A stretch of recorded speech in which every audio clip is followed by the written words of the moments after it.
لاس د میدان وردګو یو شمېر خلک وایي بېوزله یو، سوړ ژمی مو د ماشومانو ژوند ګواښي.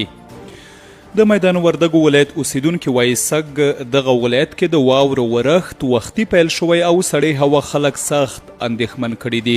ځینې دې واورو ته خوښ دي، خو یو شمېر نور بیا د اقتصادي ستونزو له امله د ساړه ژمي ته اوږه نشي ورکولی.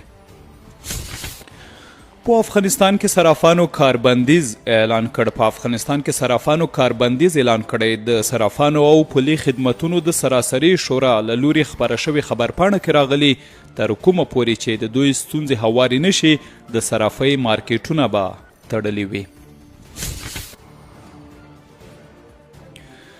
صالح وایي د بایډن راتګ سره د امریکا او افغانستان اړیکو کې مثبت او د لمس وړ بدلون راغلی. د افغان ولسمشر لومړی مرستیال وایي په امریکا کې د جو بایډن ادارې له راتګ سره د دواړو هیوادونو په اړیکو کې مثبت او د لمس وړ بدلون راغلی دی. امرالله صالح نن شنبه د سلواغې په 18 پر خپل فیسبوک ولیکل د امریکا له دفاع وزیر سره د ولسمشر غني د بېګا شپې په خبرو کې له امریکایي لوري سره د دوحې په هوکړه کې شته تشې شریکې شوې.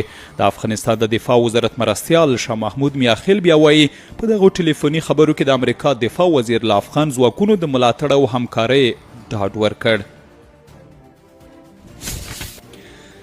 د ملي مصالحې عالي شورا وایي طالبان د سولې پر وړاندې خنډونه جوړوي. د افغانستان د ملي مصالحې عالي شورا د سولې دویم پړاو خبرو ځنډېدو پړه پر طالبانو واچوي او دوی د سولې بهیر پر وړاندې د خنډونو په جوړولو او د افغانستان د خلکو پر ضد د جګړې په دوام تورن کړي دي. نږدې له 3 اونیو راهیسې په دوحه کې د افغان دولت او طالب استازو ترمنځ خبرې ټکنۍ شوې دي.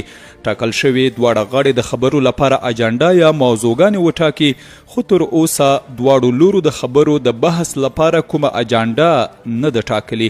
د افغانستان د سولې عالي شورا په یوه اعلامیه کې ویلي طالبان د سولې خبرو کې د تمرکز پر ځای په فرعي بحثونو او بهرنیو سفرونو بوخت دي. د ننګرهار امنیه قمندانۍ ویاند وایي نن شاوخوا 11 بجې د جلال آباد ښار لومړۍ ناحیې اړوند د بهسودو هوټلو ترڅنګ د ننګرهار امنیه قمندانۍ په رینجر موټر باندې د سړک غاړې ماین چاودنه کړي او 3 پولیس یې ټپیان کړي دي. بل لوري ته د ننګرهار د حوزوي روغتون ویان ګلزاده سنگر وایي د پیښې له ځایه ورته د پولیسو 2 جسدونه او 2 ټپیان وروړل شوي دي. د ټاکنو خپلواک کمیسیون مشره هوا علم نورستانۍ وایي چې د ولسوالیو او ولایتي شوراګانو ښارواليو او د غزني ولایت پارلماني ټاکنو ته پوره چمتووالی لرو. هوا علم نورستانۍ زیاته کړي د ټاکنو په برخه کې د افغانستان د بیا رغونې لپاره د امریکا پلټونکې ادارې سیګار د راپور هرکلی کوي. کابل جان افغاني فلم د روټردام د فلمونو په نړیوال فیسټیوال کې ایوارډ او جایزه وګټله. کابل جان فلم د افغان ډایرکټر شهربانو سادات په لارښوونه د ډنمارک جرمن ایډومیټ کمپنۍ لخوا تولید شوی دی. روټردام نړیوال فلم فیسټیوال پرون پای ته ورسید او د نړۍ له بیلابیلو هیوادونو غوره فلمونو ته جایزې ورکړل شوې.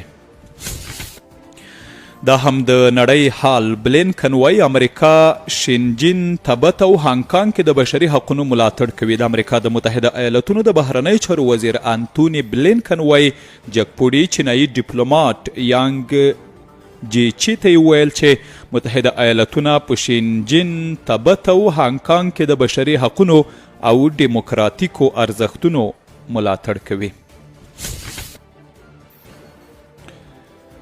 د امریکا د متحده ایالتونو ولسمشر جو بایډن وایي پخوانی ولسمشر ډونالډ ټرمپ باید سری استخباراتي معلومات ونه سپارل شي. بایډن CBC ټلویزیون ته په مرکه کې چې د جمعې په ورځ خپره شوه وویل ښایي ټرمپ پټ اطلاعات افشا کړي. روانه اونۍ د ټرمپ د استهزا دوهمه محکمه د دې تورن دی چې د جنورۍ د 6 نیټې د خبرو پر مهال یې خپل ملاتړي بغاوت ته هڅولي. تر دې وینا وروسته د ټرمپ ملاتړیو په واشنګټن کې د کانګرس پر ودانۍ ورودنګل. او وروستی دا چې د لیبیا بیلابیلو ډلو پر یوه موقت حکومت سلا وکړه. د لیبیا بېلابېلو ډلو په یوه موقت حکومت باندې چې د اوسني ځایناستۍ به وي سلا وکړه. د بېلابېلو ګوندونو او ډلو 4 استازیو د جمهوري ریاست د 3 کسیزې شورا او صدارت په جوړښت باندې ټینګار وکړ.